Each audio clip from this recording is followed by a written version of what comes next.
Hello and welcome to HMTV digital. నిర్ణీత గడువులోపు Aadhaar pan link చేయని వినియోగదారుల నుంచి కేంద్రం పెనాల్టీల రూపంలో ఎంతవరకు వసూలు చేసిందో మీరు వింటే నిజంగా ఆశ్చర్యపోతారు. ఎంతో తెలుసా? సుమారు 600 కోట్లు వసూలు చేసింది. అయినప్పటికీ కూడా ఆధార్ పాన్ లింక్ చేయని వాళ్ళు 11.48 కోట్ల మంది ఉంటే వాళ్ళందరూ బయోమెట్రిక్ ఐడెంటిటీ పూర్తి చేయలేదని కేంద్రం తెలియజేసింది. కేంద్ర ఆర్థిక శాఖ సహాయ మంత్రి పంకజ్ చౌదరి ఆధార్ పాన్ లింక్పై లోక్సభలో లిఖితపూర్వకంగా సమాధానం ఇచ్చారు.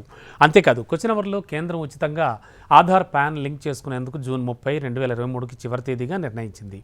గడువు తేదీ ముగిసిన తర్వాత ఎవరైతే ఆధార్ పాన్ లింక్ చేయాలనుకుంటున్నారో వాళ్ళు తప్పనిసరిగా అదనపు రుసుము కింద ₹1000 చెల్లించి అప్డేట్ చేసుకోవచ్చని కూడా చెప్పింది. అయితే గడువు ముగిసిన తర్వాత అంటే జూలై 1, 2023 నుంచి జనవరి 31, 2024 వరకు కూడా ఆధార్ పాన్ లింక్ కోసం వినియోగదారుల నుంచి అదనపు రుసుము కింద 601.97 కోట్లు వసూలు చేసినట్లుగా వివరించింది.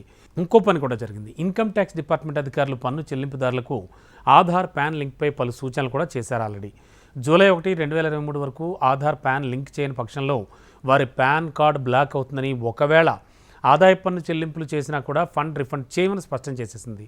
అంతేకాదు టీడీఎస్ కానీ టీసీఎస్ కానీ ఇవన్నీ కూడా అధిక మొత్తంలో ట్యాక్స్ పేయర్స్ నుంచి వసూలు చేస్తామని స్పష్టం చేసింది. ఒకవేళ పాన్ కార్డు మళ్ళీ పునరుద్ఘాటించాలి అంటే లేట్ ఫీ కింద ₹1000 చెల్లించాల్సి ఉంటుందని ఆ సందర్భంలో ట్యాక్స్ పేయర్లకు ఆదాయ పన్ను శాఖ అధికారులు వివరించారు.